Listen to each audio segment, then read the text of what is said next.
Welcome, everybody. Before we get into the heart of the matter, as we did with the last class. So technically, this is session number 5 of 5. So I'd like to continue with this, but a number of things are intervening over the next 3-4 weeks, whether that be granddaughters who are visiting, which will be fun and dangerous. Well, two of them. Oh. Hi, Jeanette. 5 and 2.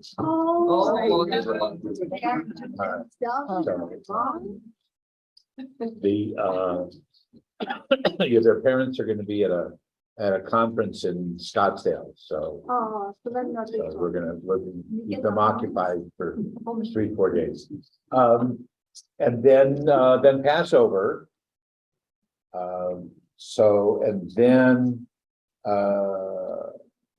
Then kind of get a little bit complications with some of the dates. So we talked about it with the Hebrew class, with a couple ideas, and I'll double check calendar and just get a general sense from you. There are two possibilities. One is to continue in the Thursday afternoon block. One of those, like starting right after Passover, so like April 20th, I guess is what it would be. April 20th, 27th, May 4th, May 11th, those 4. One of them I'm going to have to do on Zoom because I'm going to be in New York, but we can do it on Zoom those days. And then we may look at Tuesday afternoons, switching because we don't have some of the complications from Thursdays, back and forth. But and I'm sorry if I'm rambling, but is there interest in continuing with the same kind of program? Yes. Okay. Then B is, does this time slot work best? Would people be okay with moving back, Jill? It's easier for Jill if we start a little bit later in the afternoon. So rather than 2:30, if we switch till 3:15, 3:30, would that be a problem for people? It starts getting dark really early. It's harder for us to drive. In April, we're still talking in April, May. I'm not talking about, not talking about next fall, but April, May. So would that be a possibility to just start 45 minutes or an hour later on the Thursdays? Sue, there's a chair over here. Okay. Oh, she wants to sit here. If we switch to Tuesday afternoons, are people available? No, we're not available Tuesday afternoon. There you go. Oh, That's right. excuse me. I got Mahjong. The core of the temple. Okay. Mahjong, and then it's senior night at the casinos. Forget Tuesday. Oh, it's cake on Tuesday. Mahjong, it's right Patterson. Priorities. Senior night. I'm a Jewish woman. What can I say? It is written in the Talmud. Right. I was always taught that it was Talmud Torah Keneged Kulam. That the study of Torah is more important than everything else. But Maj and Casino, more Keneged Kulam. But remember, the women weren't supposed to learn Talmud. So my daughter. No, it's not Talmud. It's Talmud Torah, study of Torah. Well, whatever. Right. Just, Okay. I just know when We my. can watch this debate. This is a Pittsburgh Cleveland debate. When my daughter went to Hillel, went to the Orthodox Day School, Right. in the afternoons, the girls learned one thing and the boys learned something else. Exactly. So the girls could learn Mahjong while the boys were learning Talmud. You were learning Talmud. The girls won. Oh, okay, all right, so. Well, we may wind up having the Hebrew on Tuesday and this class staying on Thursday. That's a possibility. I have to check through the calendar and my calendar and the temple calendar and see. Usually Tuesday, Thursday, Thursday. Okay, all right. Thank you. So let's continue and maybe even reach some conclusions with where we were in the life cycle and death, mourning, and some of those customs and realities. Again, in no particular order. But let's do it. I think we did finish. Yeah, we finished. We finished with weddings and divorces, unless there were some questions that were left over from the ceremony and questions about that. All right. Unfortunately, but as my rabbi, the phrase that my rabbi, Rabbi Horowitz would use when I was growing up was always, death is part of life's economy, right? Death happens. Rabbi Philip Rudin coined the phrase that death happens, we can't enter into judgment with it. Right? We can't question it. We can only accept it with sincerity and acknowledgement that it's part of humanity. And a phrase that I like and I use frequently in funerals and eulogies is that the point is not to ask or to question or to complain that life was not good to us. The question is, were we good to life? Right. Right.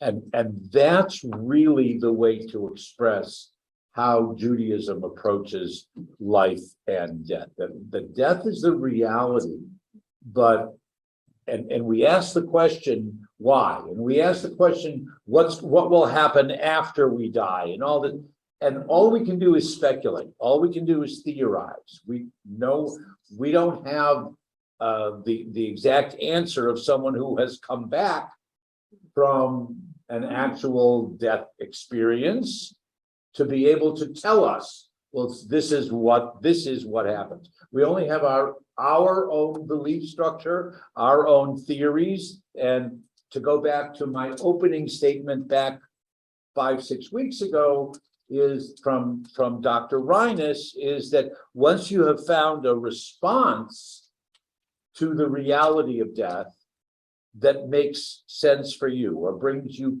comfort, then that's your religious response. That's your Jewish response. So people say to me, well, what do we believe happens to us after we die? It's probably one of the most I don't want to say popular, but it's one of the most frequent questions that as a rabbi throughout all the years that I've been asked. Of course, the more popular one is, why did you become a rabbi? But what happens to us after we die? And no one is satisfied with the answer of, well, we don't know. That's not a satisfying answer. But what can I believe? How can I live my life in anticipation or recognizing that something is gonna, we don't want to believe that nothing happens. You know, is that all there is? What was there's a song like that. Is that all there is? We don't want that to be our reality. So throughout Jewish history, David, look at the very, very top shelf. Okay. You'll see them. Okay, if you don't, yell at me. He's looking for some of the pagodas that are up at the top shelf. No, they're the bottom shelf. They're in the No, bottom no, the ones that I was talking about, the bottom ones, are the Maxwell House coffee, yeah. Oh, Okay, yes. but the Reform Movement ones are at the, Okay. at the very. Okay, I don't think he doesn't see it. He doesn't see it. All right, I'll go. gotta be taller. Okay, all right. In the same bookcase where on the bottom, where the Maxwell House are, the Reform ones are on the top shelf, the same bookcase. Anyway, I totally lost my train of thought. Of course, of course, yeah, right. So is that all there is? Well, strongly Judaism says, no, that's not all that there is, but we don't know what it is that follows after. We do believe that there is a part of us, for lack of any kind of a better term, called the soul. We do believe that there's part of us that lives eternally. But what does live mean? However any of us want to interpret that. For that matter, what does eternally mean? That I can't conceive of eternity.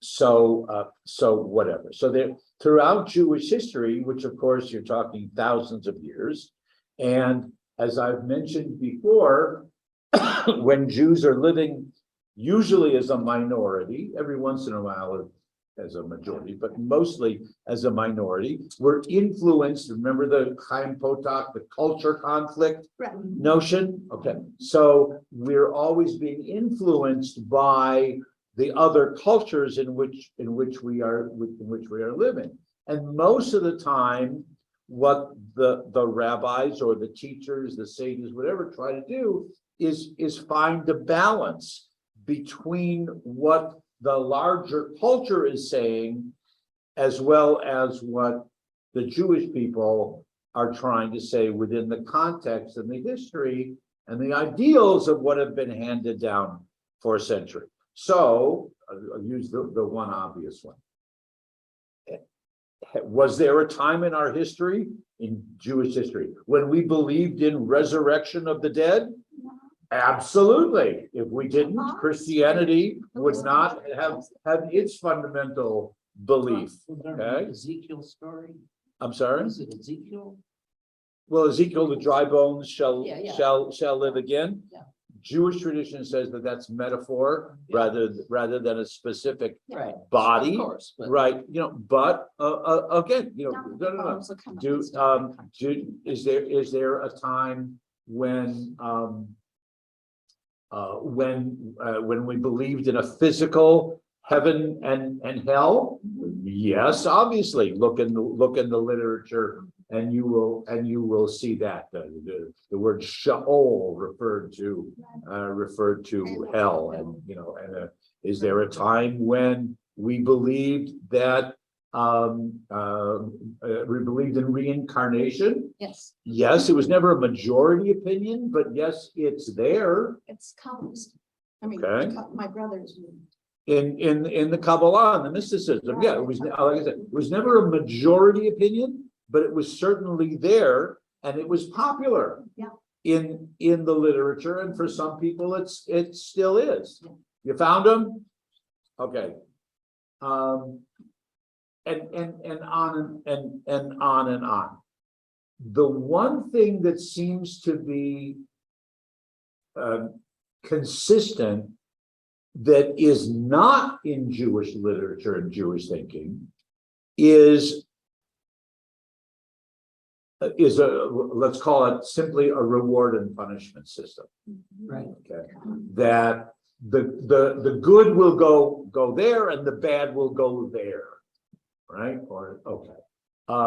Yes, there are times when there was a feeling of a purgatory, transmigration of the soul, and that you were being judged, et cetera, et cetera, et cetera. But ultimately, every soul will live eternally with the divine. Again, however we want to try to define that or understand that.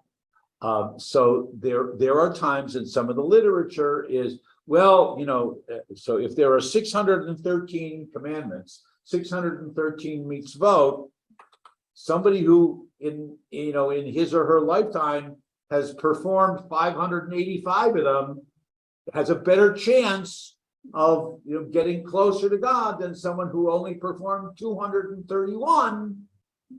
I mean, it may make sense logically, but that's not really in the literature.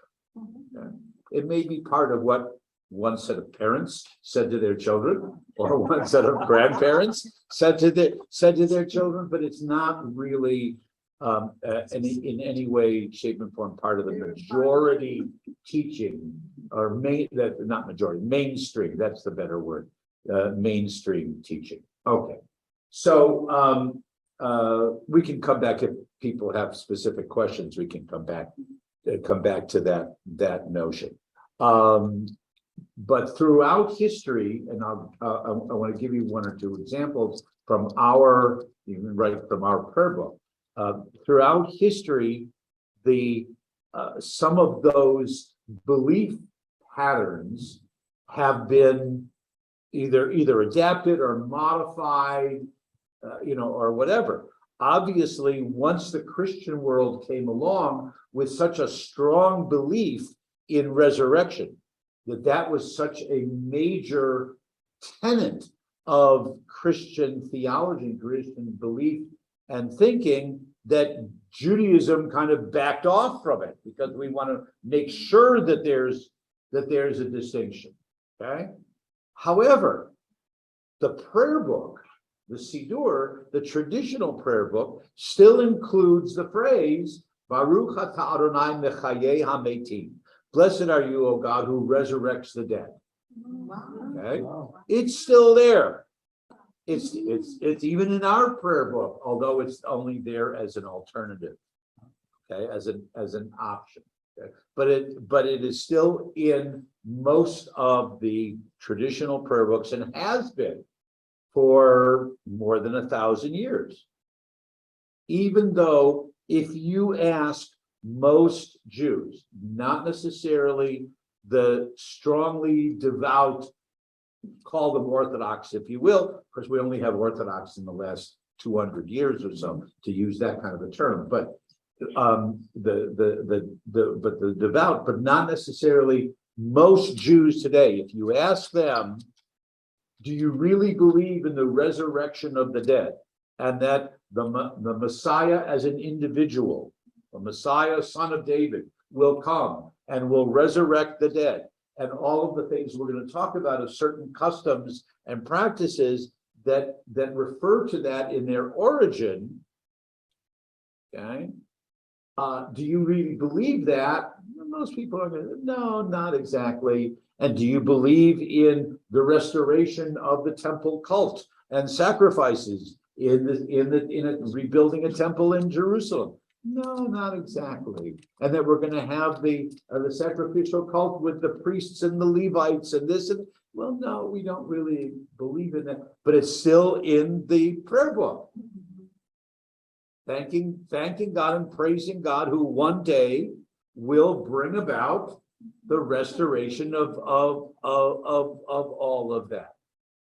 So what each generation has done is modify, right? So Mechayei Hametim, literally, who gives life to the dead, now is understood theologically, not just by Reform or Reconstructionists, but by by most of the Jewish community as referring to the notion of, well, there's the cycle of life.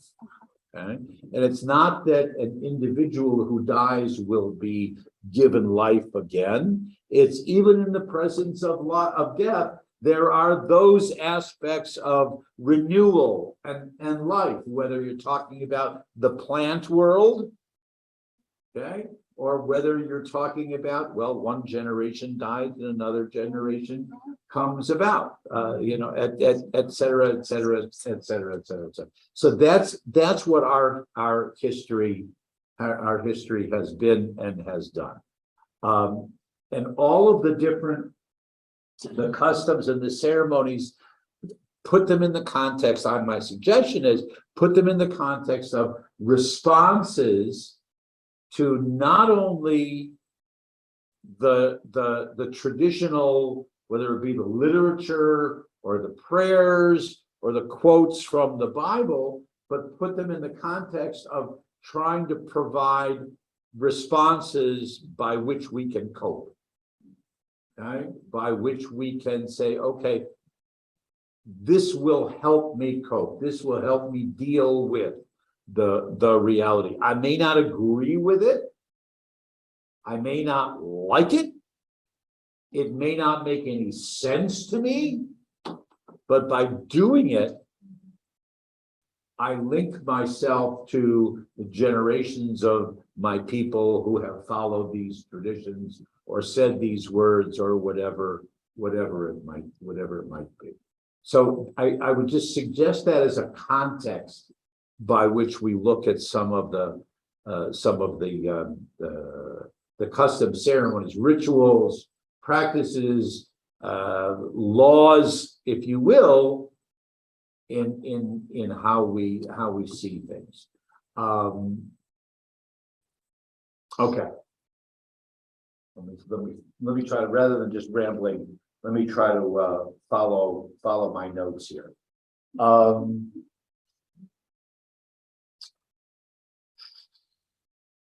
But you ran really well. We do believe that the moment of death is in God's hands. Can you elaborate? I'm sorry, what? Could you elaborate? Yes, yeah, definitely, definitely. Okay. The moment of death is in God's hands. We need to have, for legal purposes, whatever, we need to have some kind of a guideline by which we can say this person is no longer alive. This person has died. What Judaism, again, as I understand it, joking, I'll do it jokingly, but you know what I'm talking about. We could have 3 rabbis here and there would be 5 different opinions, right? Okay, all right. So you're hearing my opinion the way that I interpret. Doesn't mean that it's correct. I don't claim to be the ultimate and only authority, but the way that I see things. So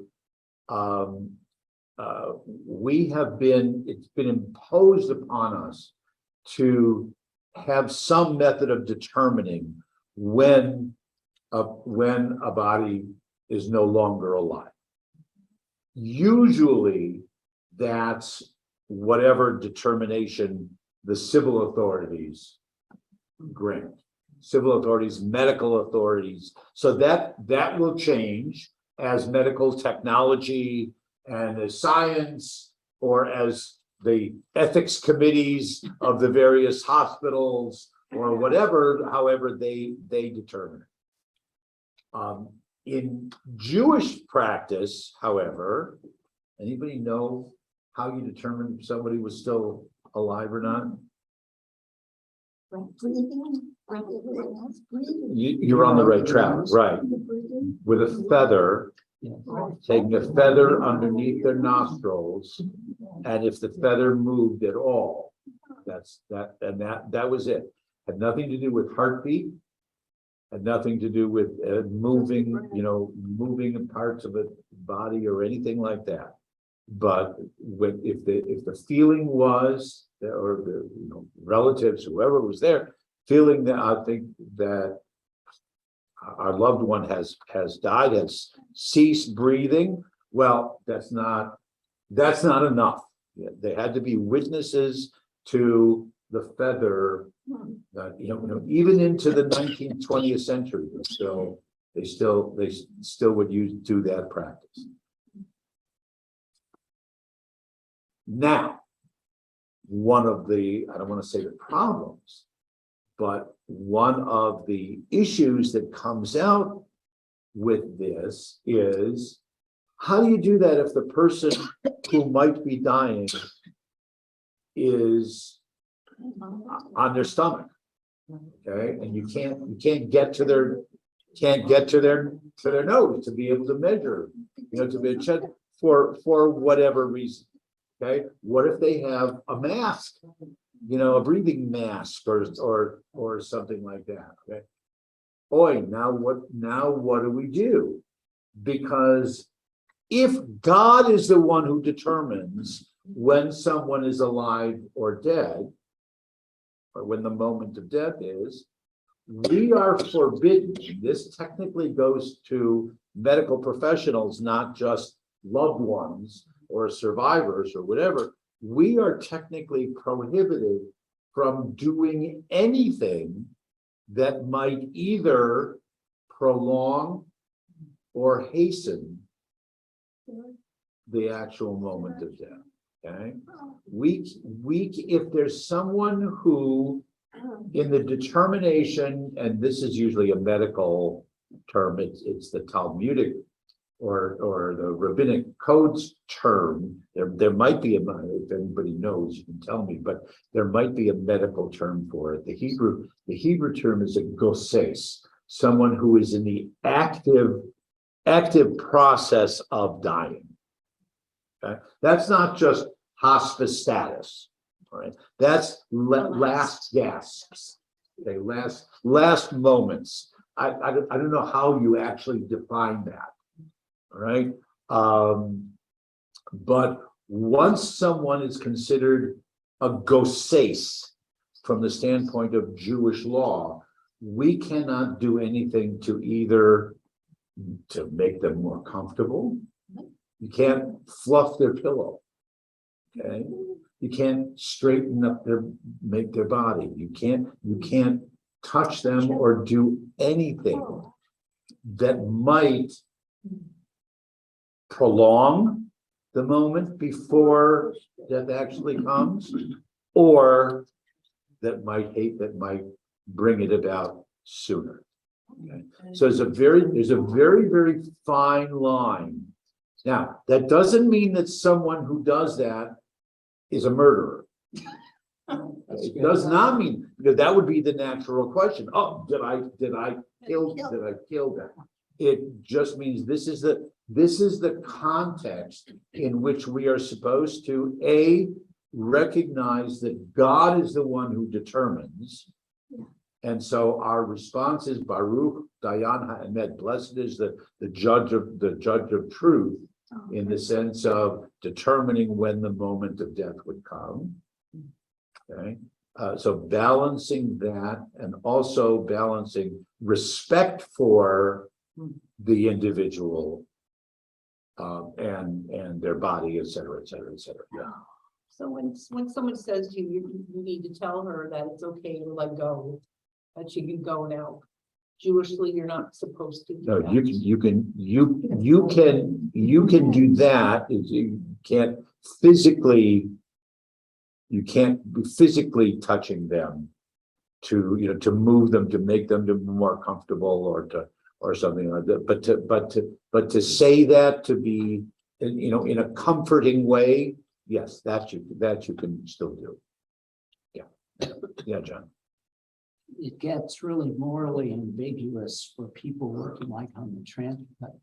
I was an anesthesiologist and I worked on transplant teams. I been physically present for, Mhm. I lost count of how many people I've been actively involved in their deaths Yeah. in one way or another. Yeah, you have to speak a little And bit then- louder. Oh, yes. Okay, I was an anesthesiologist.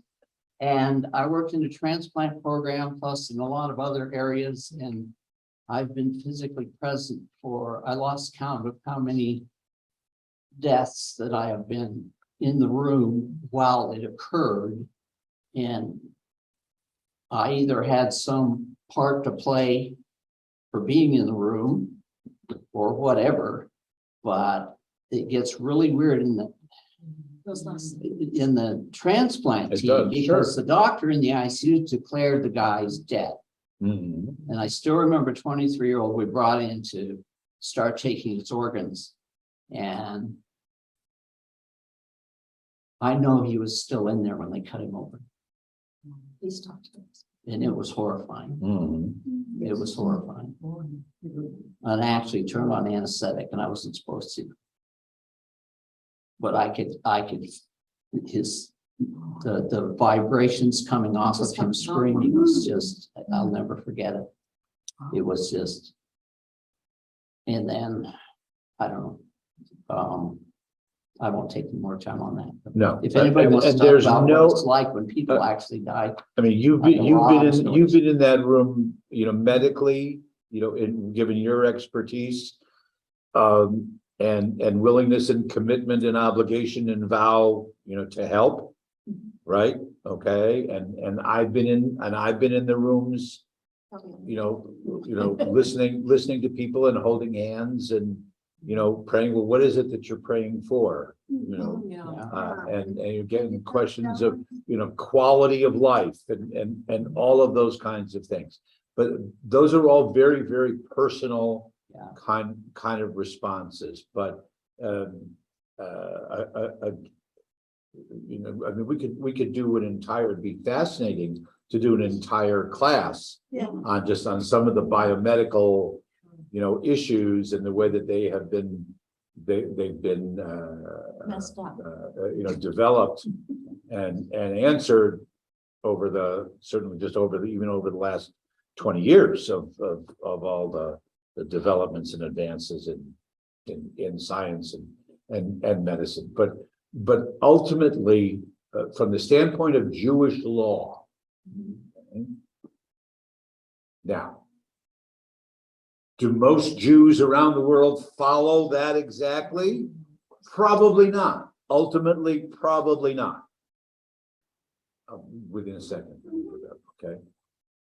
Because part of who we are as Jews is finding this very fine line between so many of the different, the mitzvot, the commandments, the guidelines, whatever you want to call it. Okay, all right.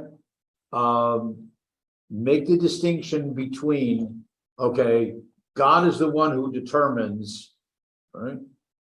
And yet, if I know that someone is suffering, right, isn't my natural reaction and response to God's commandment to me to try to ease someone's suffering and be compassionate and be supportive, and da, da, da, and or if in case of a parent, honor your mother and your father and things like that. So it's finding this balance that throughout the generations have been these particular suggestions as responses for how you can fall back on the guidelines and the ideals of Jewish tradition, and they might help you find an action or a belief with which you are comfortable. And I said, and I've said this before, and then that in a Christian term, that you feel that you are saved, the salvation, that you're comfortable in call it religious, if you want. Okay, then Chris too. Okay, and this is short. When my sister was dying and she was in hospice and there were a whole bunch of us in the room. And her husband kept saying, go to the light, go to the light. Sure, What if there is no light? I thought, oh my God, she's gonna be terrified. Right. There's no right, light, of course. and he's telling her to go to the full light and she can't find it. You know, I thought, that's really not good. It's not helpful. So anyway, that's my short story. But his motivation was pure. Kind of. Right, it maybe And maybe she inappropriate wasn't choice, conscious choice of that. words, right, maybe, Yeah. maybe not, But maybe not. But, okay, yeah, Chris and then Jeanette. My example is my mother was dying. She had been connected for air, and at one point or another, she disconnected herself.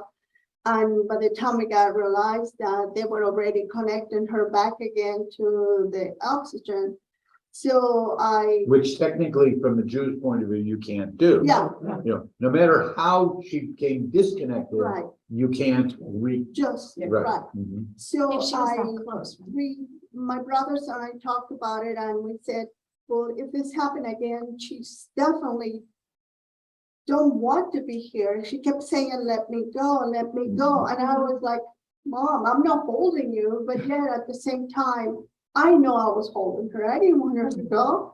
So this is just to say that when the day that it happened, she disconnected herself again. And at this time, I told the doctors, don't do anything, just let her go. And at the moment, it felt relief for my mom, but the next moment I was in total turmoil for this guilty feeling that I just killed my mother. Because you think, if they would have plugged it back in, that she would have been okay, but the truth was that she was not going to be okay. This time. And Well, that's where this balance is. balance, and that- and right. I have to. Honor and respect your parents. I had the same thing with my father, right? And know, and at the respect point reckless. it came where I was so upset because doing what I felt was the best thing for my mom, that I did hurt, and I hear God sometimes, that he said, oh, since when you have power of God, Yeah. and since when you have power of death and life? Yeah. And I thought, oh, if you kill your mother, that means you're God, you can do that.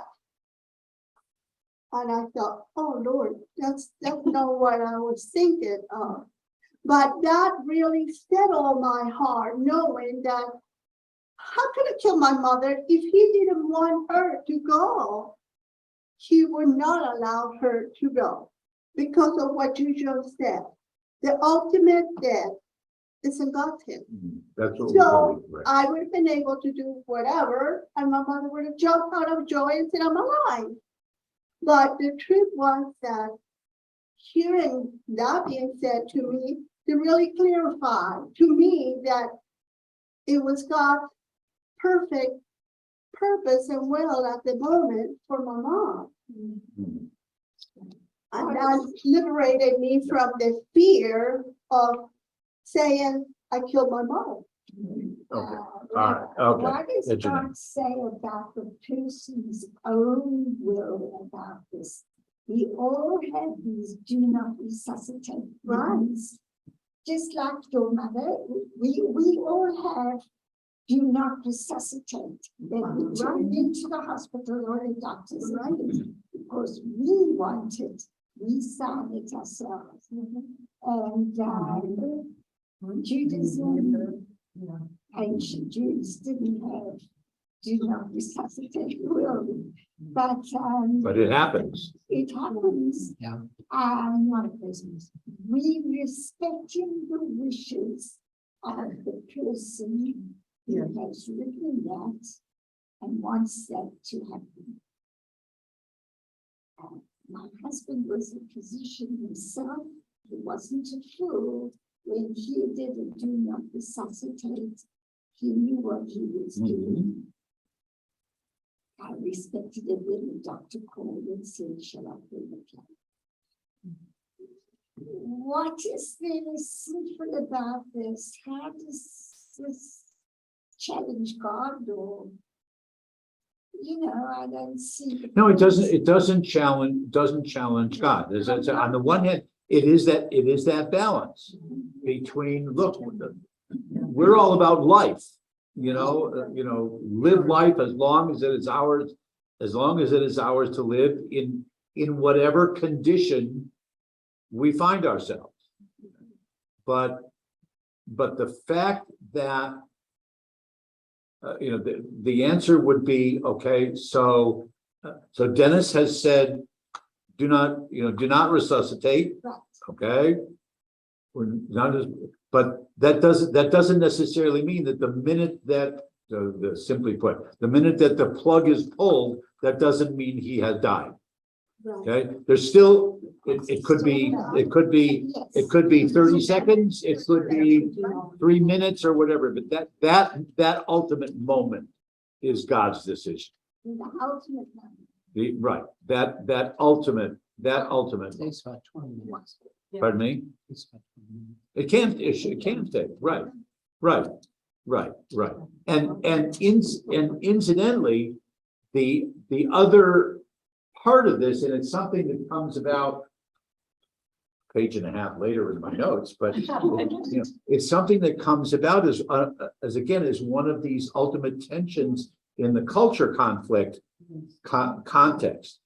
And that's a phrase that some of you, whether you have Jewish background or Christian background, are going to be familiar with. In Aramaic, it's called Dina de Malchuta Dina.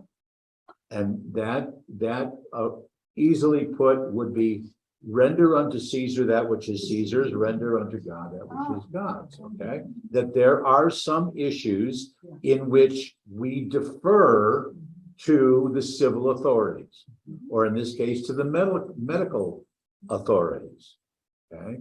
And it comes up, like I said, a page and a half later in some of the notes, but that there are times when we ultimately say, okay, if the civil authorities and the municipal authorities, whatever, or the medical authorities say this, then we go along with that.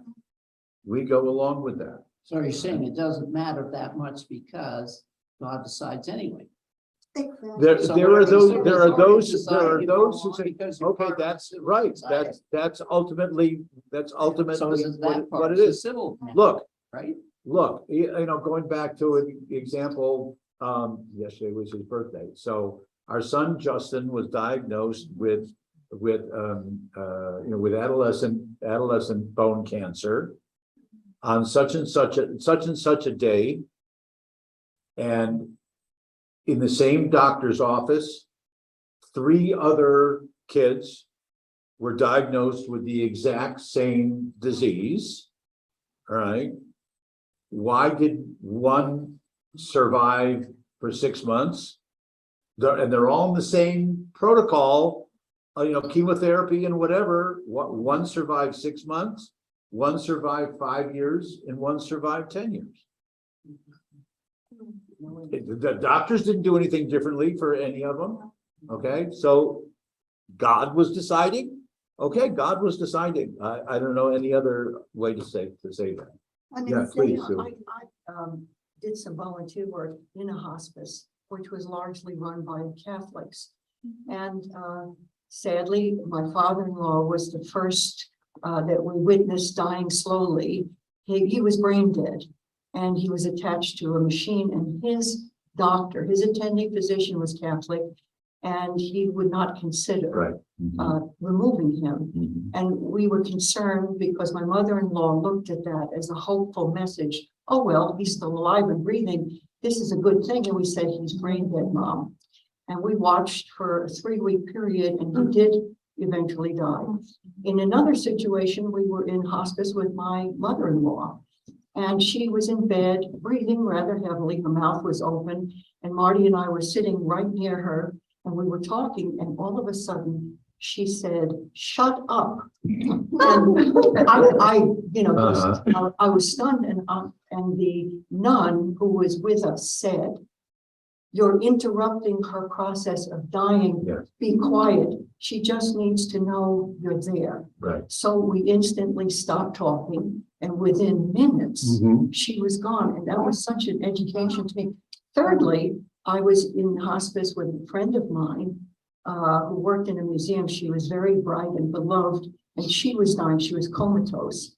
And the wife of our conductor at the symphony came to play on the cello for her. And she was comatose. They actually said there was not much brain activity, but when she played the cello, she smiled. Yep. And there was a definite response, and we just sat there and watched her. Right. And within a week, she was gone The- too. So Yeah. I want to move on, but the ultimate is we just don't know. We just don't know. I have had, in almost 50 years, I've had any number of experiences, the kinds, whether they're the horrible experiences, whether the peaceful experiences. I personally, and this is what some of this is all about, I personally believe that even though Judaism says God determines the ultimate moment of death, I believe that most of us. No, Amy, finish your statement. Oh, Amy. hi, Amy. Okay, I'm sorry.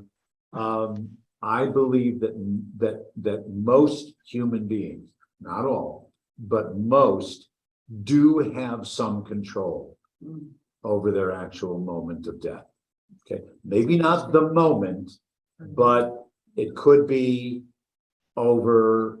And again, we're not talking about we're not talking about the Holocaust. We're not talking about horrible accidents or things like that. But when there's a peaceful dying, that last moment, I personally believe, and this is based on experience, that some people can choose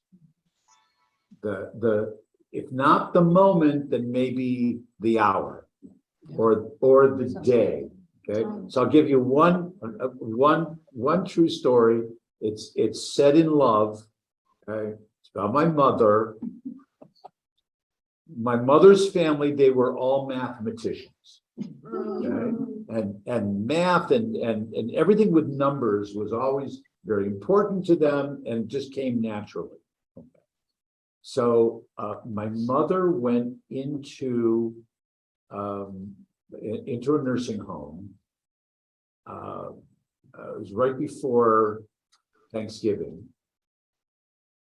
And within 2 or 3 days of her going into the nursing home, this is with dementia and as well as other issues, she stopped talking.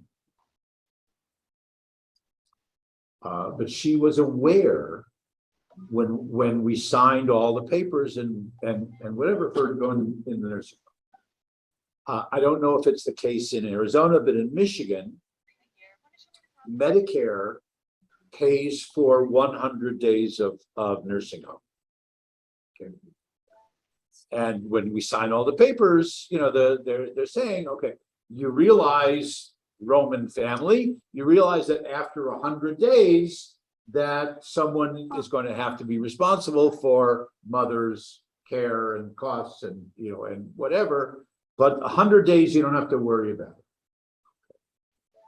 In the interim, my father died. My parents died 16 days apart, but in the interim, my father died, whatever, and we hadn't even returned the chairs from Shiva yet. And my mother's doctor called me and said, Rabbi, I think you should come over here. Your mother's trying to tell us something. I said, tell us something? He said, well, not in words, but come on over, you'll see what I mean. And so I went over to the nursing home, and my mother had clamped her mouth shut. She wouldn't take medicine. She wouldn't take any food. She wouldn't. She hadn't verbalized anything. And and I looked at the doctor, who was a member of the congregation and a friend. And we had been through a lot together. including, anybody remember the stories of Dr. Kevorkian? Okay, well, he was one of Dr. Kevorkian's assistants. And, so we had been through a lot together. And anyway, but he said, your mother is saying, this is it. Today's the day. Doesn't want any medicine, doesn't want any food, no nourishment, no whatever. Okay, and indeed, about 10 o'clock that night, she passed away. Oh, my goodness. And so 2-3 days later, I was in the office of the administrator of the nursing home. And she looked at me and she smiled and she said, I want you to realize something. I said, what? She said, do you realize your mother died on day 100? Because she was the kind of person who did not want the family, she didn't want the family to be burdened with having to be, it's okay if Medicare paid for it. But she didn't want us to pay for it. Day 100, boom. Part of her brain. Right, okay. Yes, Amy, what? There's a platitude that I've always hated, No, and she's not that on mute. is, Your Can you hear microphone me? is not loud enough. Whatever she says, her question, she wrote, does God know if someone is going to commit suicide? And I don't know, because the volume. and, Okay, Does yeah, he I can know- barely hear her, yeah. Turn. and does he know the moment of that person's death? And does he know the? The moment of that person's death. Jewish tradition, and we'll get into burial of suicide in a little bit. Jewish tradition would say that yes, God knows the moment of that person's death, and that God's reaction is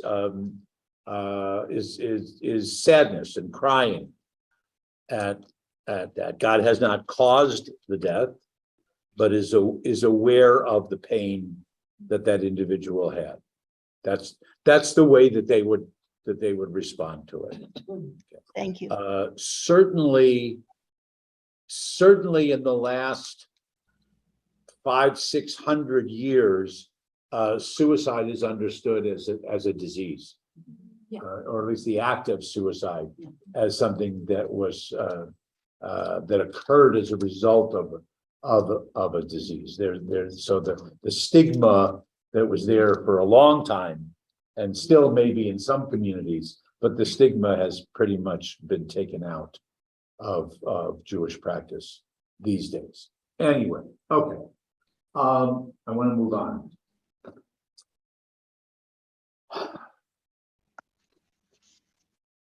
We talked about, okay. So I think most of you know that whenever there's been the death, in whatever context, whether it's at home, and certainly, historically, traditionally, it always happened at home. But the response is for us to say, anyone who's in the presence of the death, we say Baruch Dayan Ha'emet, blessed is the judge of truth. Ideally, the person who's dying will have said what's called a vidui, confessional.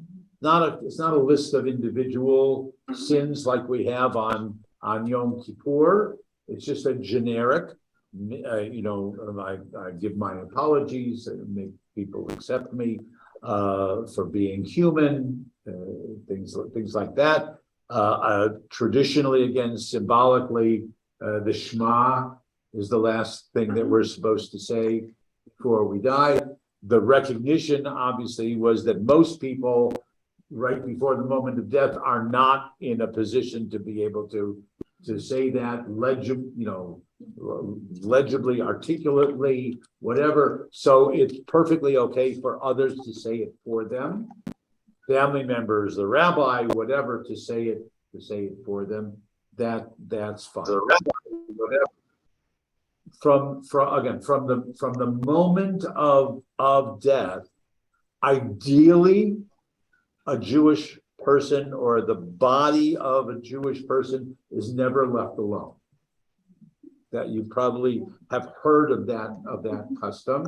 The same word that we use now for our guards, for the front door, a shomer, of someone who will guard, and literally, obviously they had to worry about grave diggers, grave robbers, and people who would steal the body for body parts and things like that. So that was their reality. In the literature, there are lots of things about ghosts and spirits, and that maybe I mentioned this term last time, the Malach HaMavis, right? The angel of death. Maybe the angel of death, won't be satisfied with only one person. Maybe I can't say he, but maybe the angel of death, will be looking out for other people, et cetera, et cetera, et cetera. Once there's been the acknowledgement of death, they never had something about a death certificate, or never had anything. Ideally, the funeral takes place as soon as possible. In the Sephardic world, it was even ideally before sunset. But again, remember two things. One is, it's not like you had family that lived hundreds of miles away, or even in a different country, country or whatever. Everybody lived, here in the same subdivision, in the same neighborhood. Everybody was right there close together. So you could get everybody together. They were most likely anticipating, okay, well, so-and-so died. We'll all gather at 8 o'clock tonight, even if it's dark, and we'll have the burial. Until family members lived farther away and couldn't get back that soon. But more importantly, until there was this Dina de Malchuta Dina, the law of the land. And if they needed the medical examiner, if they needed an autopsy, if they needed paperwork to be filed, okay, whatever it might be. And that's one of the cases where most of the time, sometimes they were able to get around it, but most of the time, the Jewish community had to be respectful of the civil and municipal authorities who said, no, you can't. Where they usually were able to win the argument was against embalming. Okay. Traditionally, Jews do not embalm. Yes. All right. If, for example, and I just encountered this 6 weeks ago, some of you know this, maybe I even mentioned it last week. If the authorities insist upon embalming, like in flying the body from one state to another, we mentioned that, okay, then yes, then Jewish law would say, okay, if they have to. But in most places in the modern world, if the family insists for religious reasons, no embalming, unless there's some suspicion of either criminal, some act, or for medical research, or someone was ill and they have to make sure that it's not an infectious disease or whatever, so that they can avoid embalming. The other area where Jewish law and civil authorities come into direct conflict is in the specific burial. I'll talk a little bit more about it later, most likely, but not in the matter of how soon, but in the matter of how the burial takes place. The Okay. container and all that. I'm sorry? The container and all that. Whether there's a container or not, okay? Jewish law, or guideline, if you will, has a certain premise, and that's dust we are and unto dust we return. Okay? We should be buried in the ground. Now, Never mind the fact that many, many famous rabbis were buried in caves above ground. Okay, but and that historically, and if you go to Israel, the tour guide can take you to some places and you can see, well, that's where Rabbi so-and-so, you know, and and here's the catacombs and whatever. But Jewish law clearly is dust, from dust we came, to dust we return. You should be buried simply. Everyone should be buried in the same way. King, queen, pauper, doesn't matter. You're all Okay. fertilizer. Right, you can't take it with you, whatever.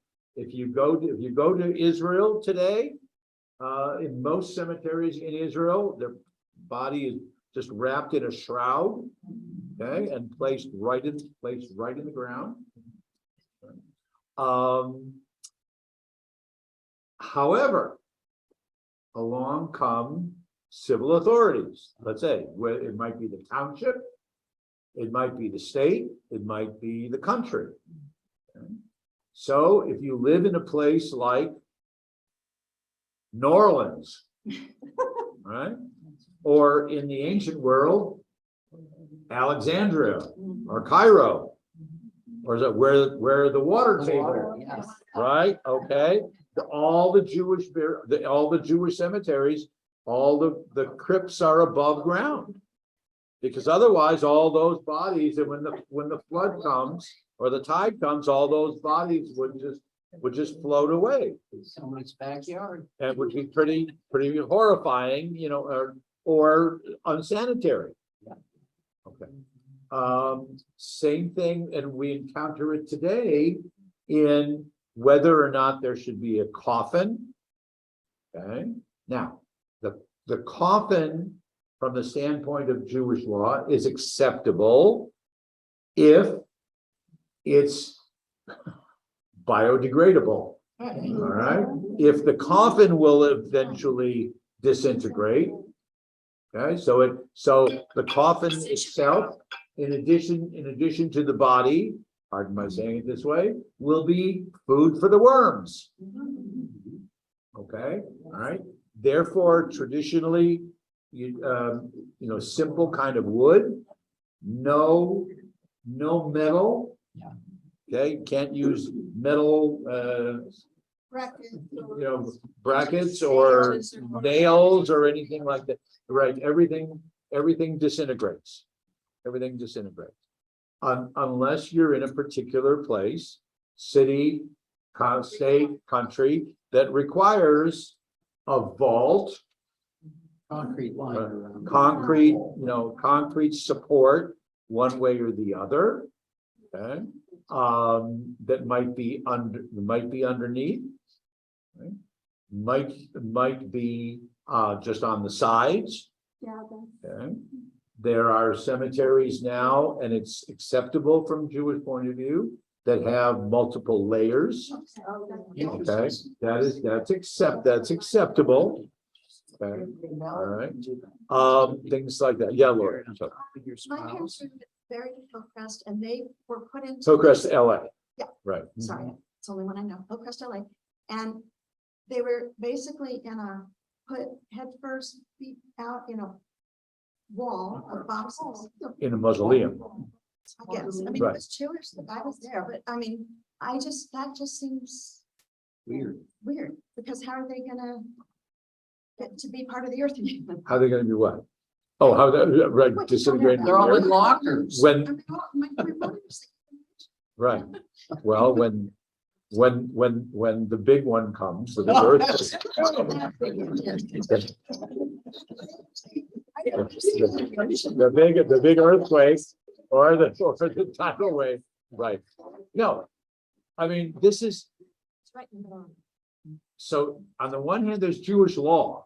Right. Okay? On the other hand, there are the ways that people who are Jewish choose to not necessarily follow Jewish law in some areas. So we started to talk a little bit about this also.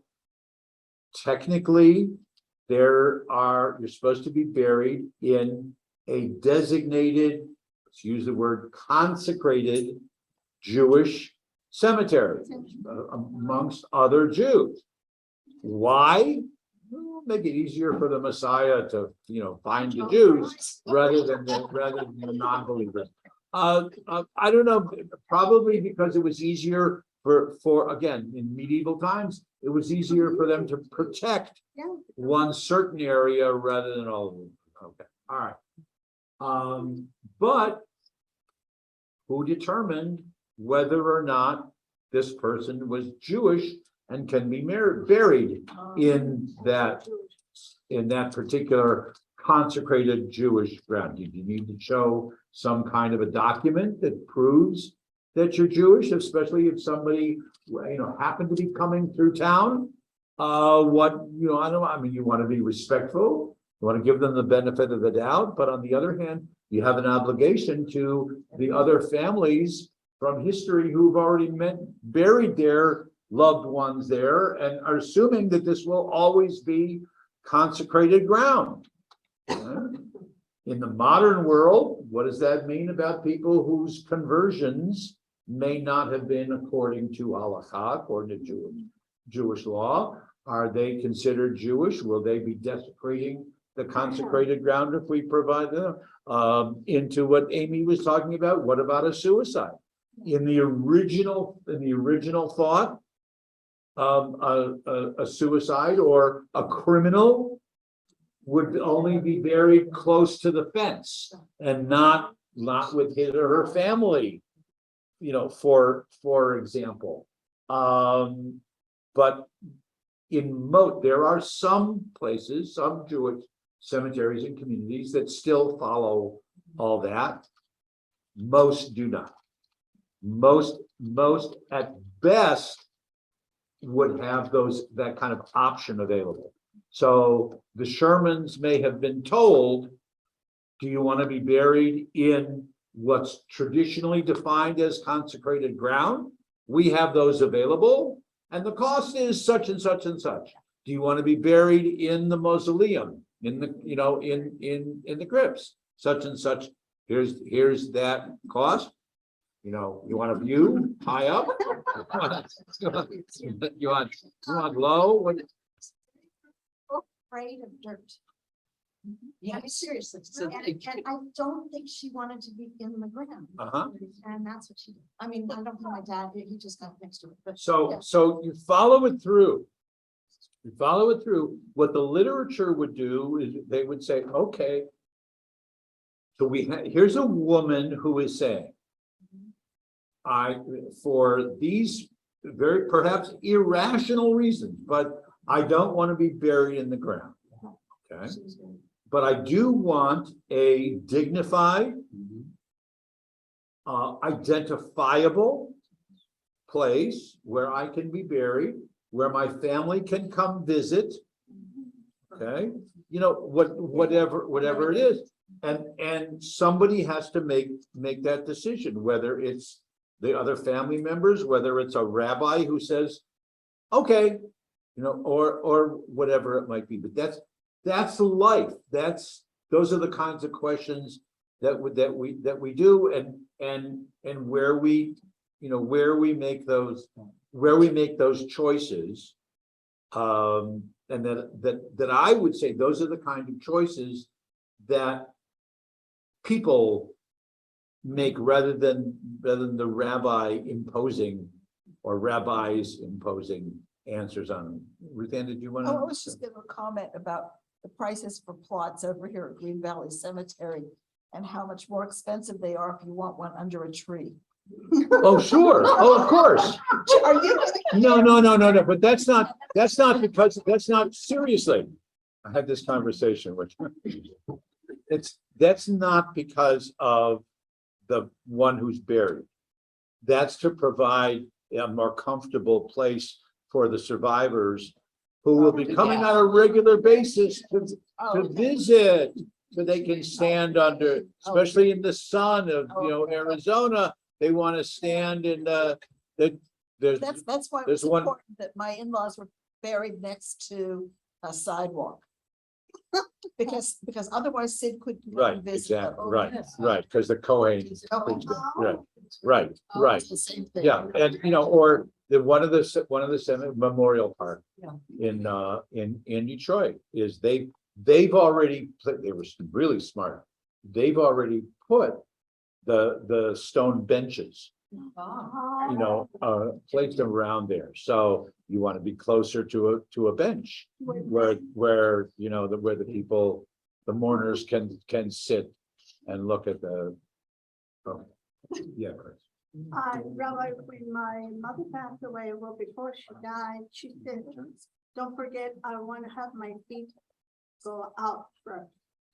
And we did it, but because she. It's a lot easier to walk when your feet go first. But that was what she requested. I know. What does that mean exactly? Well, when we're given life again, we're all gonna walk to Jerusalem to, Okay, right. so you want your feet to be. Instead of your head. Sure. Chris, Sure. did you mean your mother wanted to be buried with her feet going in a certain direction? Oh, okay, a certain direction. The first, the Right, first was. right. Figure out how do you do this? Oh, Not by the head, but by the feet. And, Yeah, my mother did that too, even though it was normal, but, and her feet were what you saw. And Right. like when they put her in, and I thought that was weird, but hey, they hadn't done her roots. Right. Yeah, Okay, all right, anyway, that's what she wanted, that's what her mother. okay. It grows after you're dead. Couple other things about the funeral, where do they come from and whatever.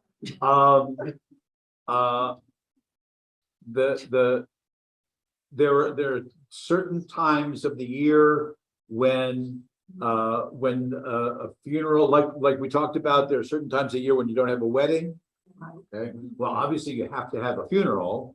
Okay, there has to be, but the prayers that are recited and the tone of the funeral changes at certain times during the holidays and during times of normal communal mourning and things like that. So that at some times of the year, for example, technically, traditionally, there's no eulogy.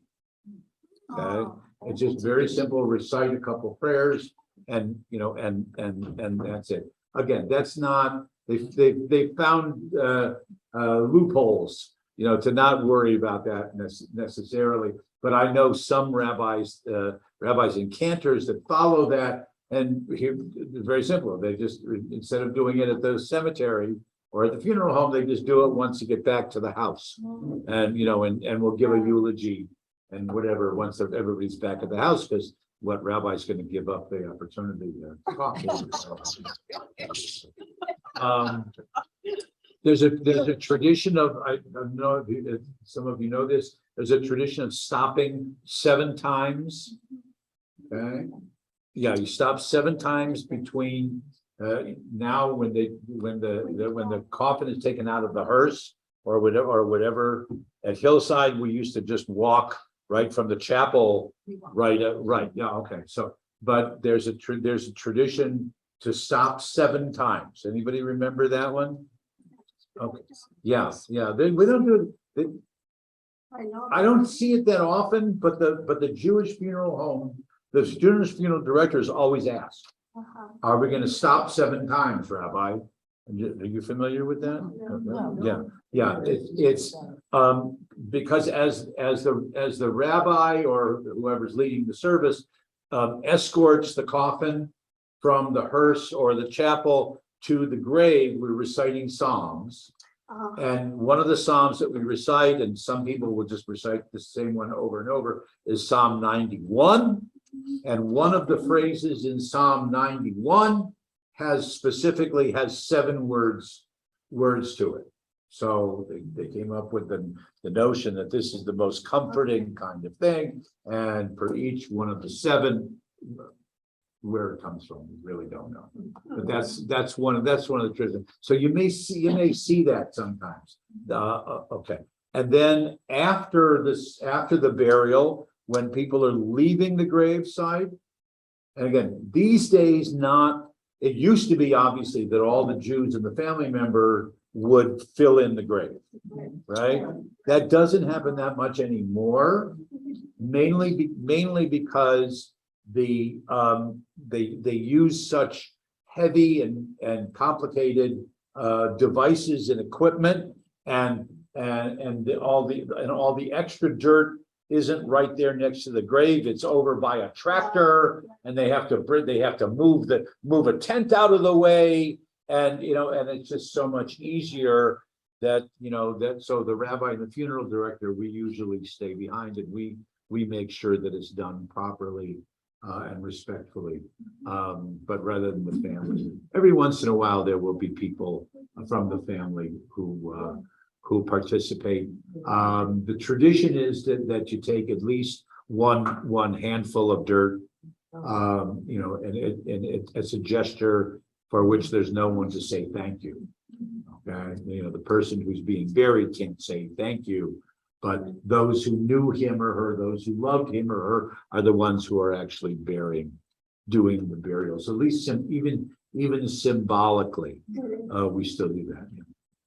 When there's a shovel used, somewhere I have heard that you're supposed to do it backwards so that the dirt is on the back end of the shovel. Yeah, that's a tradition. It's not law, but it's a tradition that if you are using a shovel rather than just a handful, if you're using a shovel, you invert it. You do it. What I usually do is I do two regular ones and then one inverted, just to show that you're doing something a little bit different than if you're using a shovel to dig up your backyard or plant something. It's a different gesture. It's a different movement, but you're right. There's that. When people leave, there's a tradition. Again, not everyone follows it.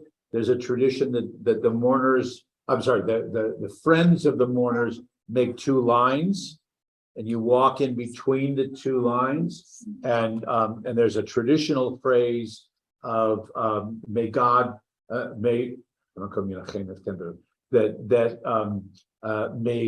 God comfort you amongst all the mourners of Zion in Jerusalem, is the phrase that is given.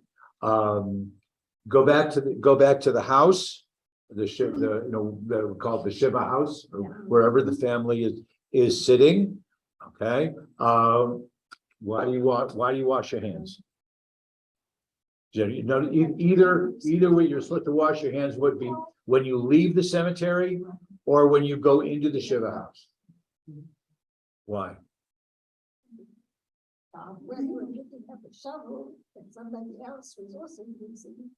Well, you're going into a house. You're going to eat something, and what were you just doing before?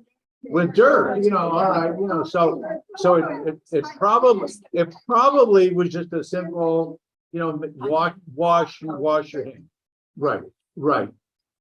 More symbolically, two things, like Ruth Ann said something about, Sid can't go closer in, because the Kohen can't go closer in towards where there might be a corpse or an actual flowing blood or something like that. Okay.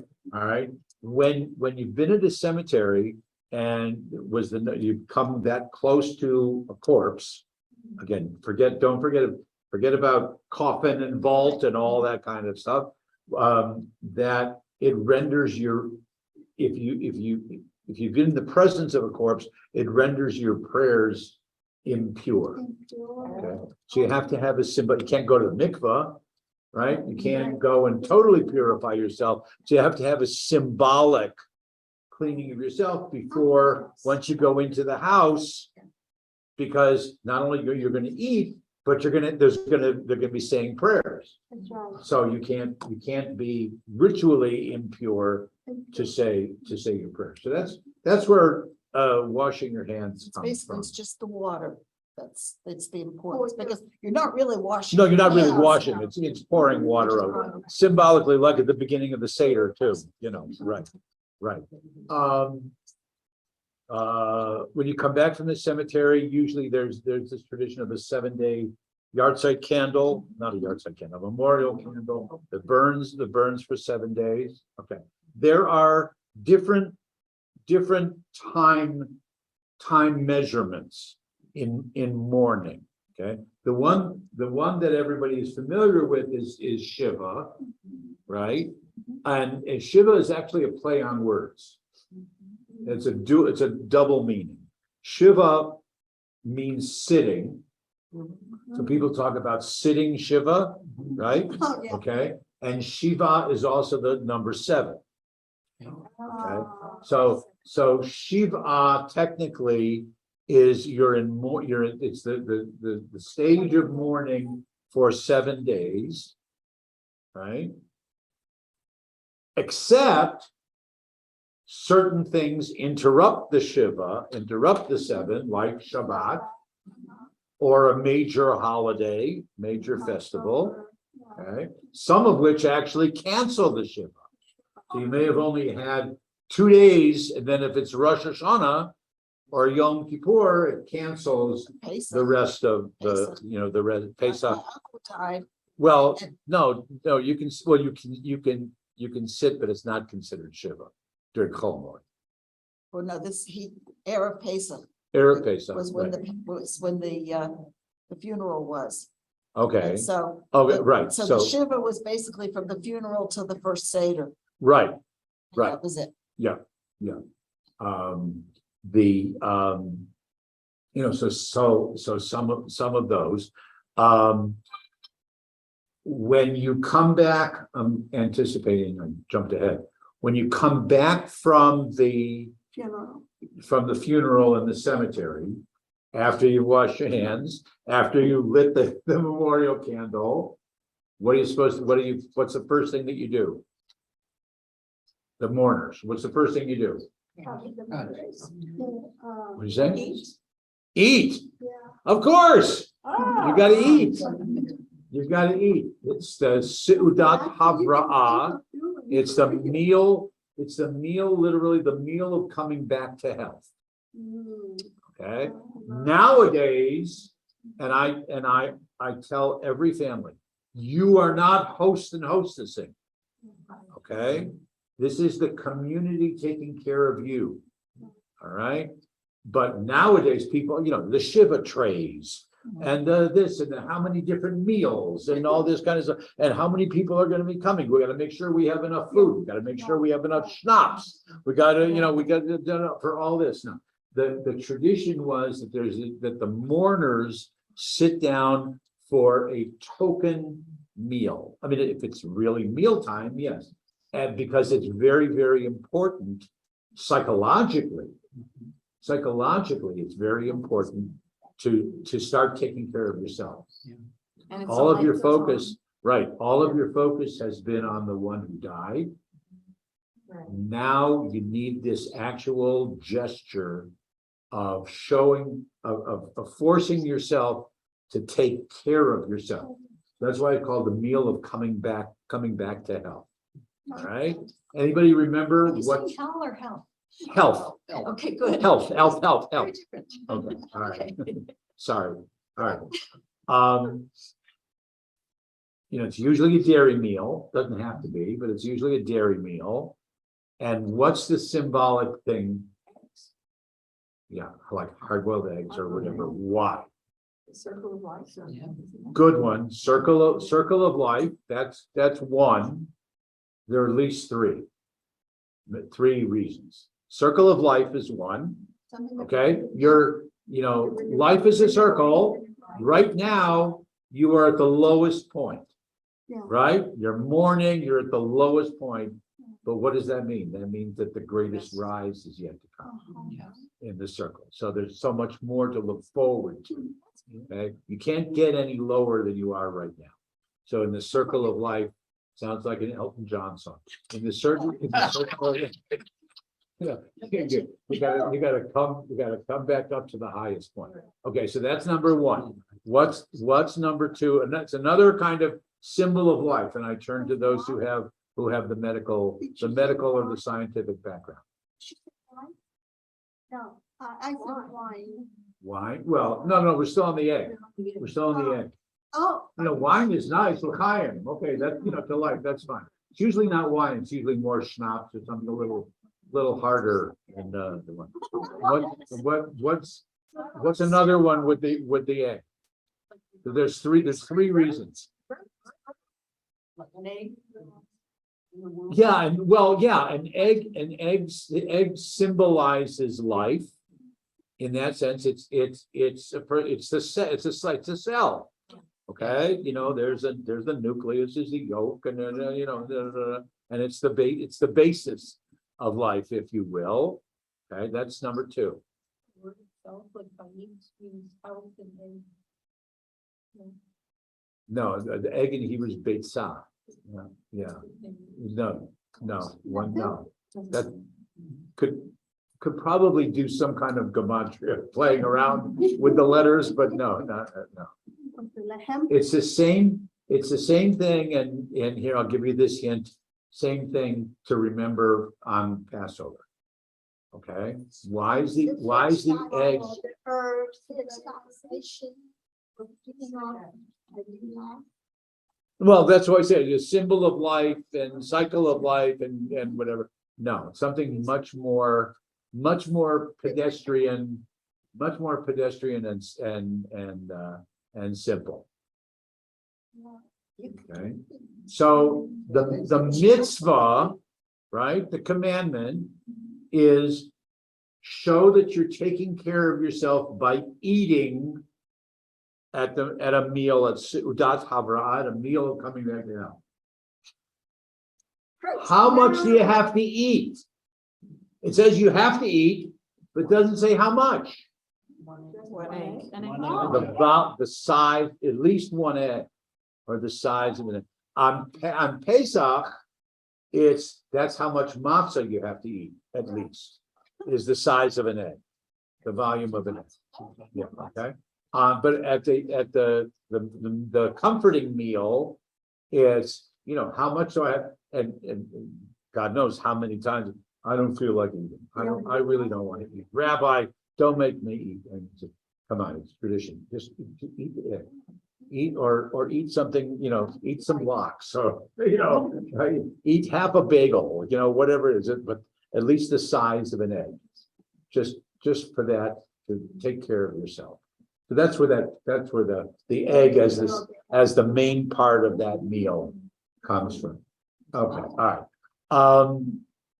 Actually, there's an earlier measure of time after the death. That's the first 3 days. 3 days are the most intense mourning. That's obvious, to all of us.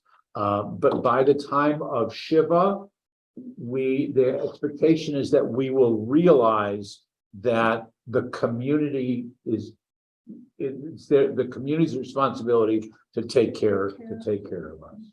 Okay.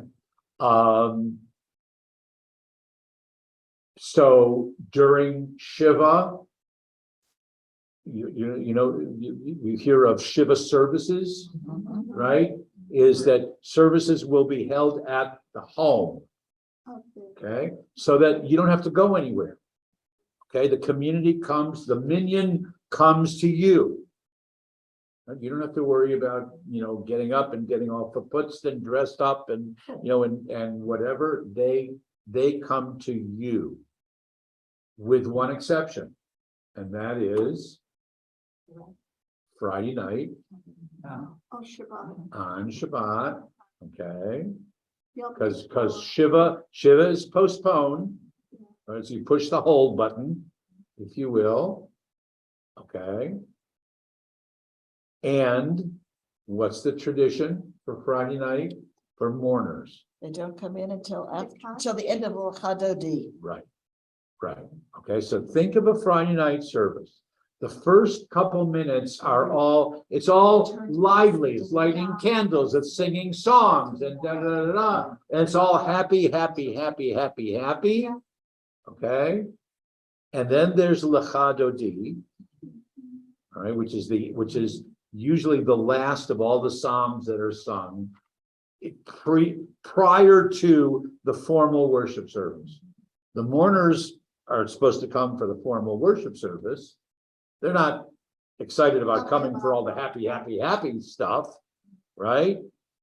So at the end of Lecha Dodi is when we turn to the door and acknowledge all those who haven't been able to come in to the community yet. That's when we welcome them, we bow to them, okay? And we welcome them into the sanctuary, into the community, and now we can proceed with the full worship service. That's where that notion comes from. It's not that we really believe, it's like on Pesach again, we're going to turn to the door because Elijah might be there. So it really isn't on Friday night, we're going to turn to the door because the Shabbat queen might be there. It's a very, very technical term. The mourners don't come into the synagogue for the celebration of happiness, but they do come for Shabbat, to acknowledge Shabbat at the end of Lecha Dodi. That's where that whole thing comes from. Okay, so yeah, I just have a question. sure. I know, because I've learned by all of this, that for a year, when it's called on for your parents, when your parents pass, you stand. But if it's anybody else in your immediate family, We'll get there. We'll get Oh, there. okay. We'll get there. Just Yeah. curious Okay. about that. All right.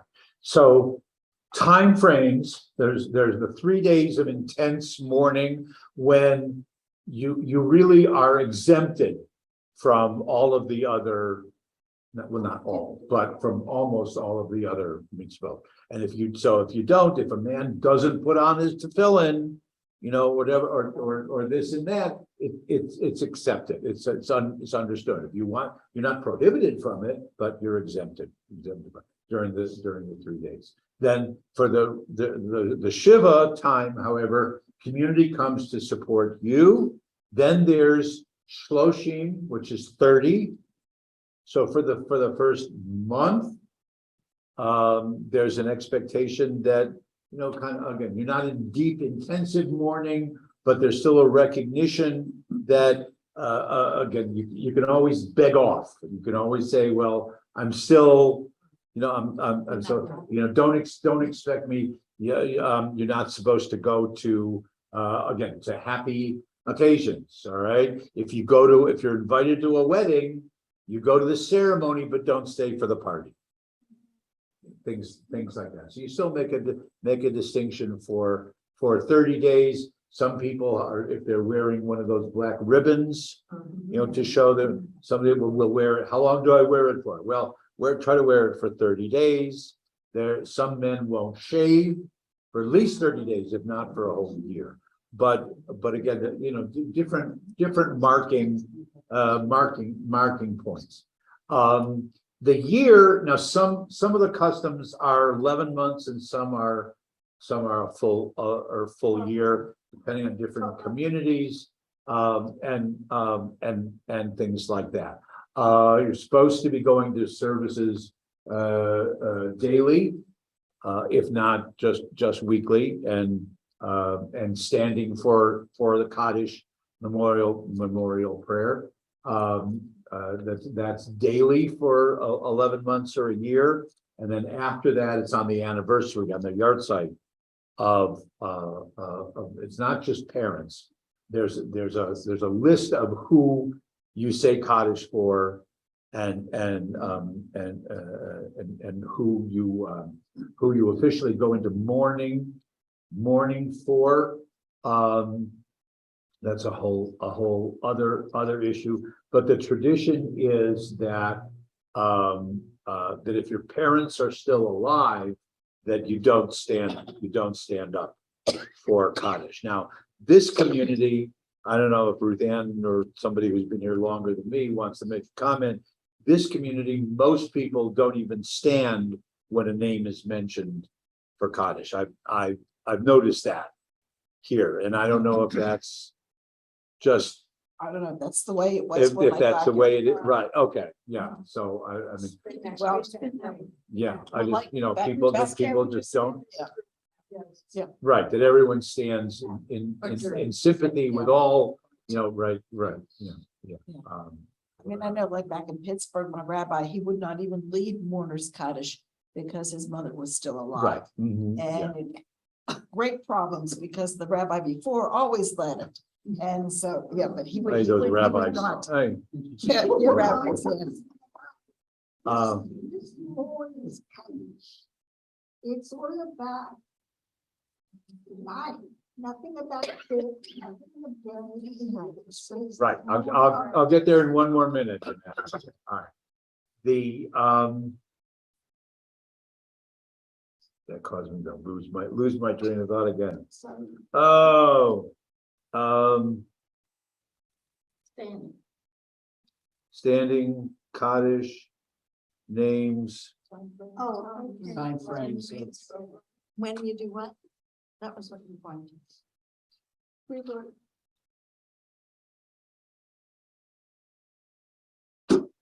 How long your morning is and what you do during it. Oh, well, thank you, John, right. The unveiling. Okay, there's a marker at the grave, okay? They've all, that tradition actually goes all the way back to the Torah, right? Jacob sets up a marker at the grave of his wife Rachel, who dies on the journey near Bethlehem. You can go to that actual place today. So the notion of setting up a marker or a gravestone of some sort. But what there isn't is any kind of guideline as to when that takes place. Okay. In North America, it's usually done approximately a year. Yeah. Okay.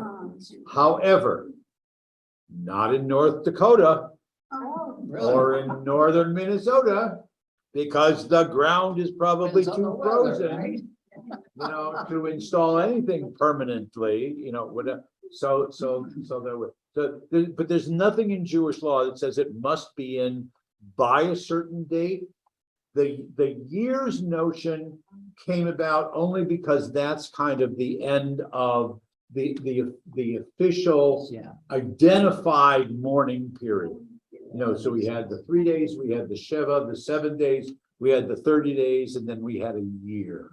So at the end of to mark the end of the year, they said, okay, well, this would be a good way.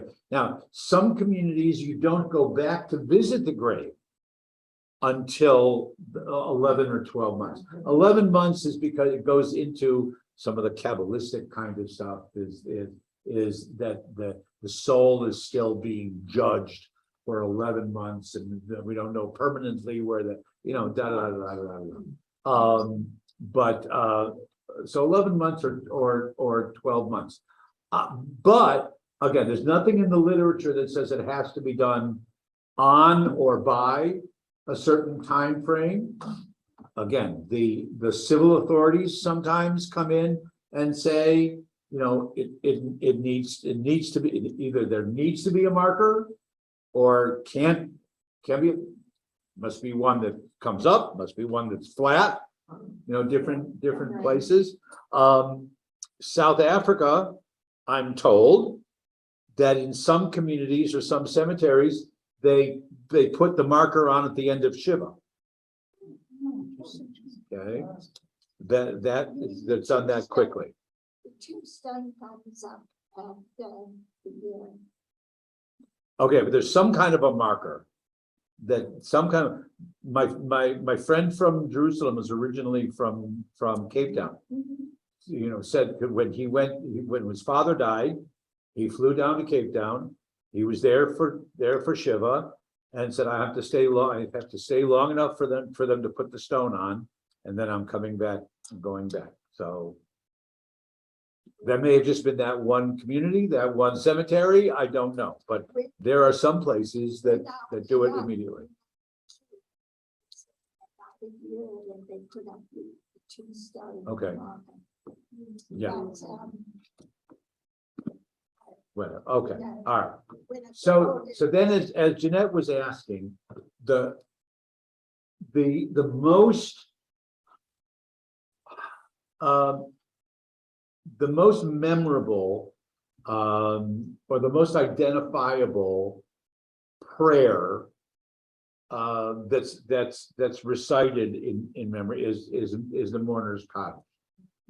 And as was pointed out, and I think most of you know, if you've ever even just looked at the translation, the word death is not there at all. The wording of the Kaddish actually, well, there are several different versions of it. And it goes back to even the 3rd and 4th centuries. The wording is that old.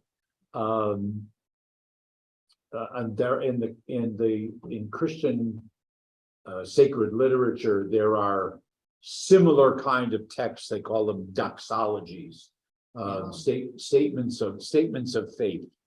If you will, God is in Islam has it also. God, bless you. God is great. They believe in God, and God rule over the whole world. And in the literature officially, the 3 or 4 different versions of the Kaddish appear in the prayer book as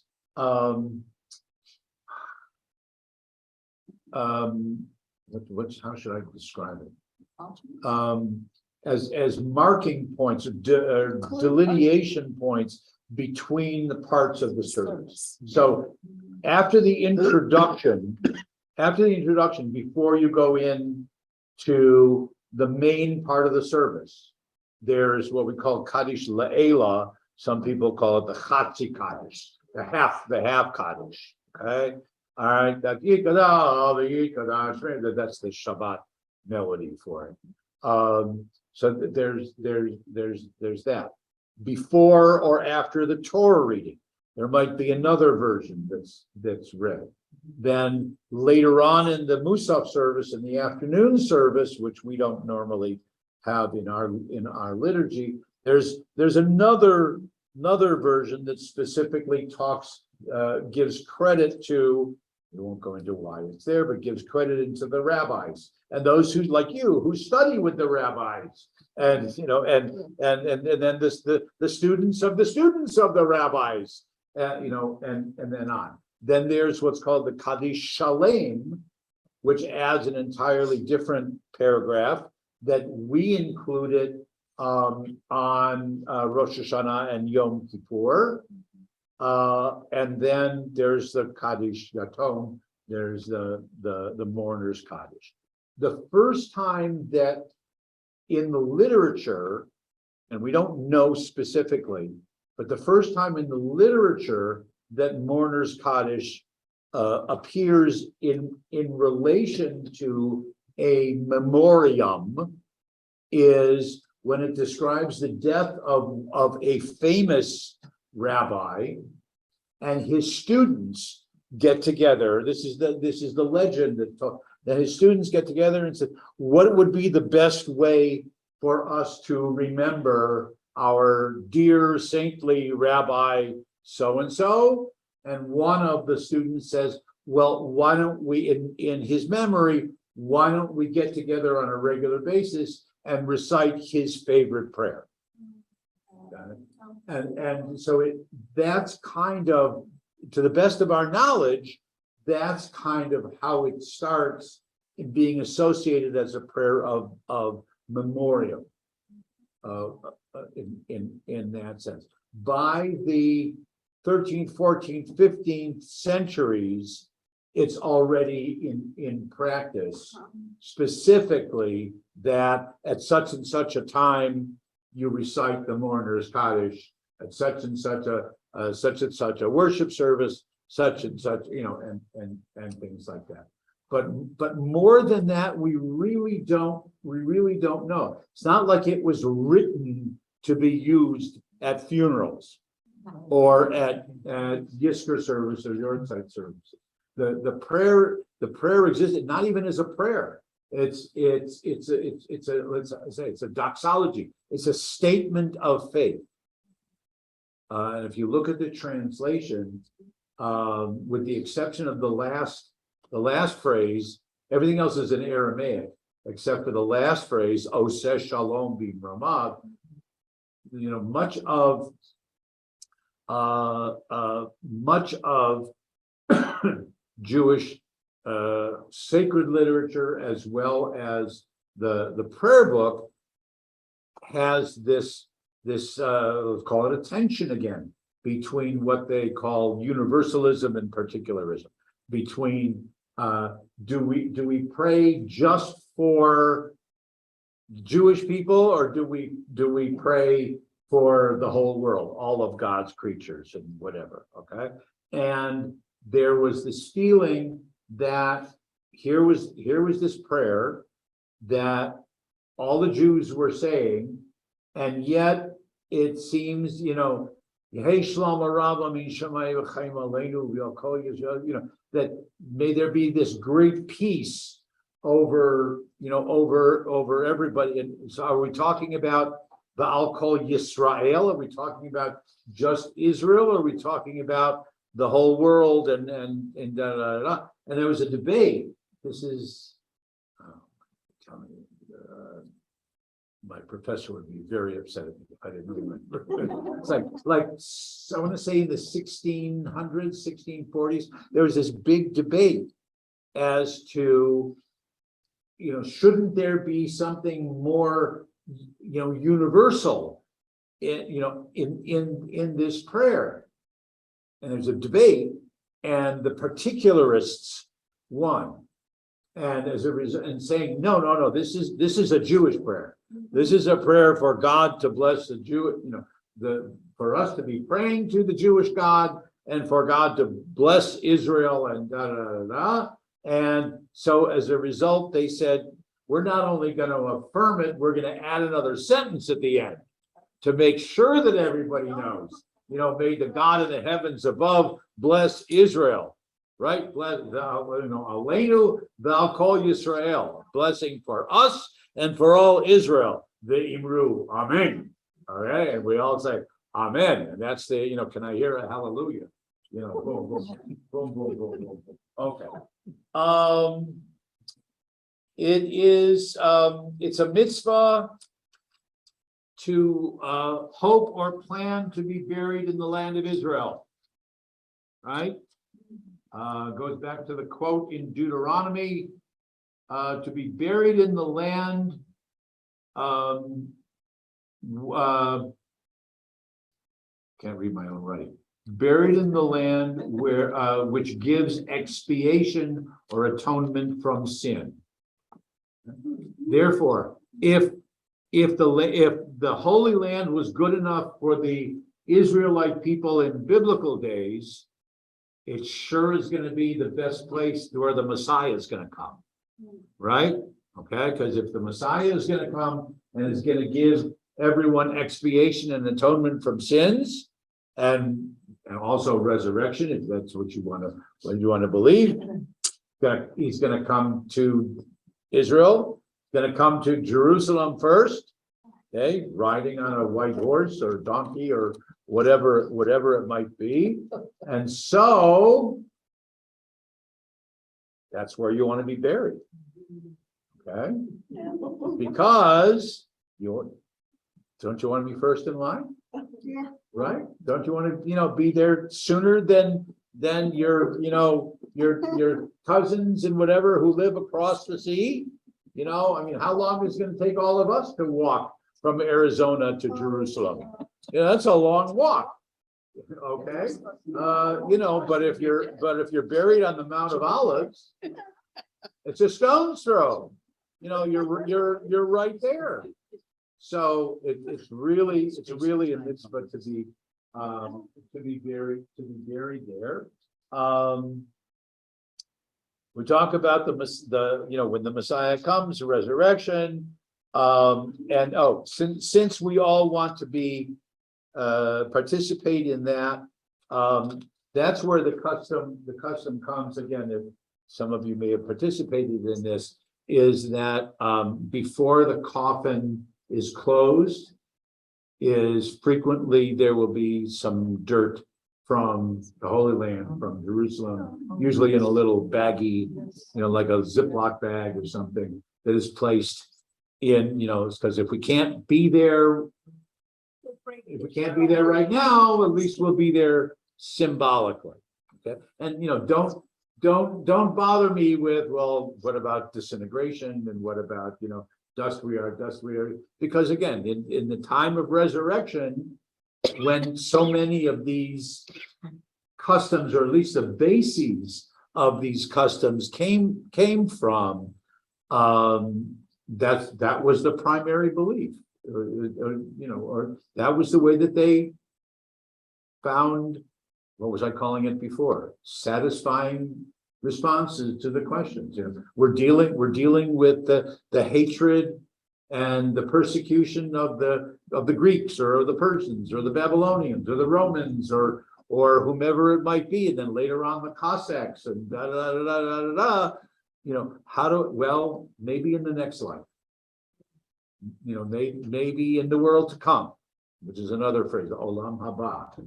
Okay, if we live for this world because God wants us to be good in this world, but recognizing that there is another world, there is another existence, and the soul somehow will be alive in that time and in that way.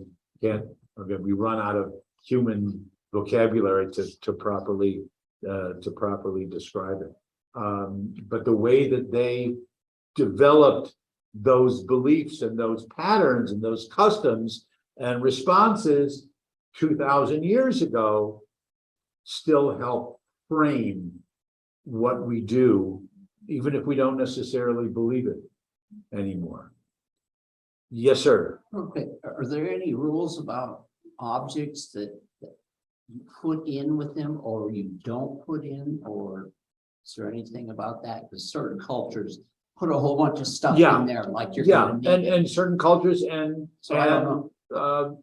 3 weeks ago, I had the question of, the granddaughter wrote a little note to give to her grandfather to put in the coffin. I'm gonna say no. Of course not. Of course not. I mean, like the But, Egyptians. no, the put overriding- all kinds of stuff. The overriding thing is that, they have this reference of this image of we come into the world with our hands, wide open.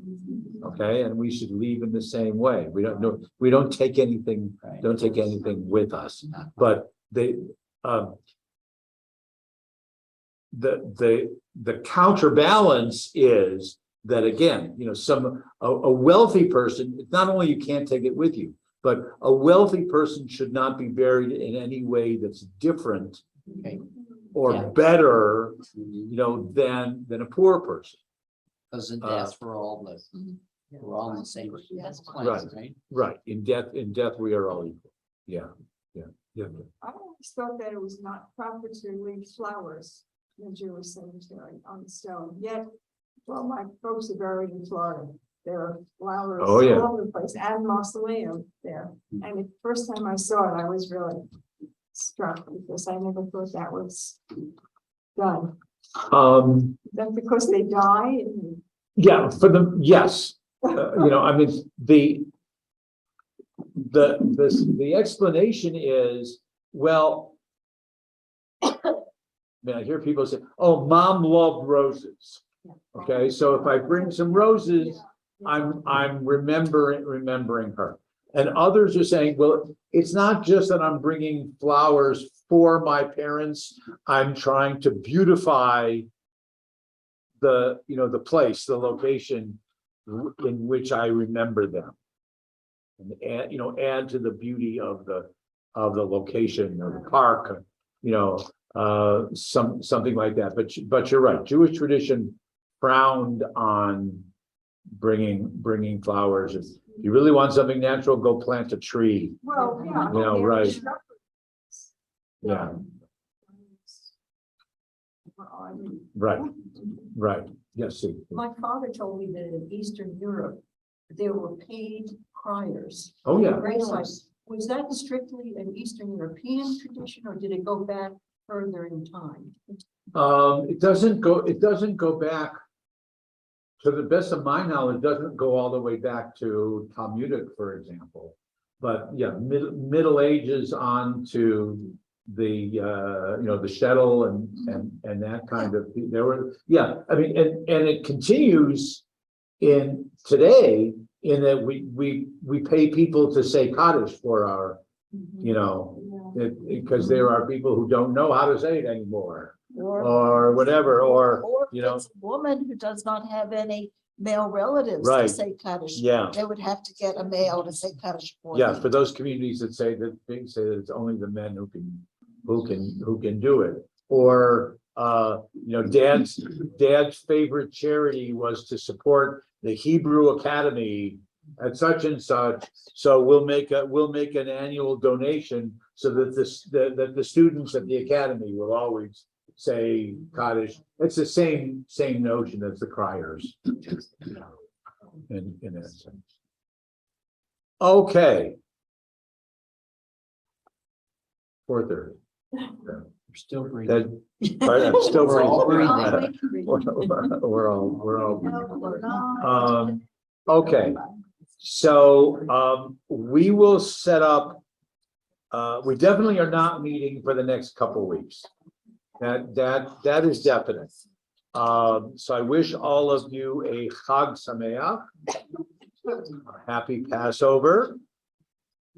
Maybe a good holiday. Sweet, they say Zisen Pesach, right? A sweet Pesach. And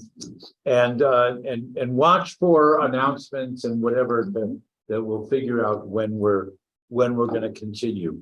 I do want to, and if anybody along the way, no one took me up on the invitation to begin with, but you know, if there are customs or things, you know, just like, oh, what about this? You know, where'd this come from? My father mentioned this, or I read about this. You know, I read a book and they said something.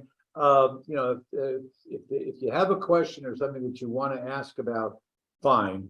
Otherwise, I thought we would start with, when we reconvene, I do want to start with taking, let's call it an adult look at some of the stories from the Bible, from the Torah and from the Bible that, again, back in Sunday school, we heard it one way, but there's a little bit of a different perspective and context that we can understand some of them. Are you gonna touch on reincarnation?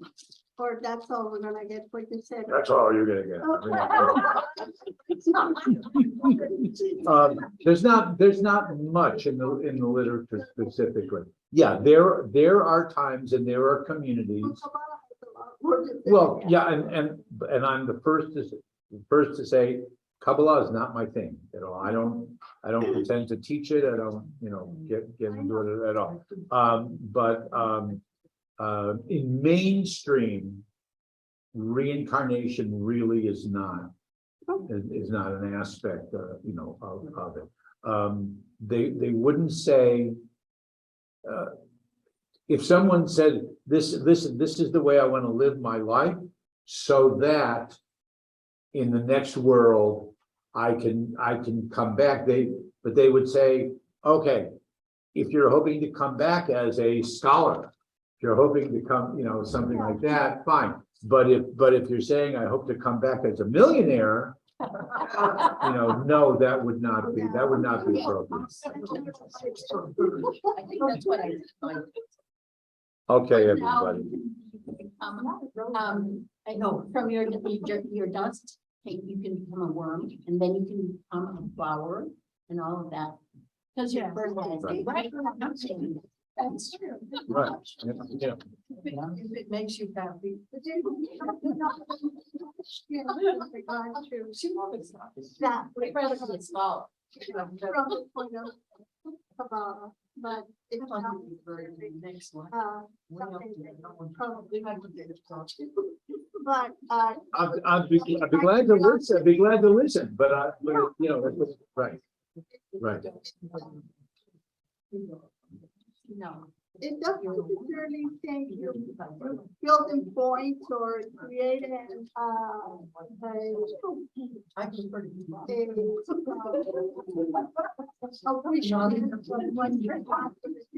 Connected. And I said, Well, yeah, I think if you're talking about what's the potential? All right, you know, clearly, anything that helps you put more meaning into the present life and into today and into doing the right things today and into supporting others today.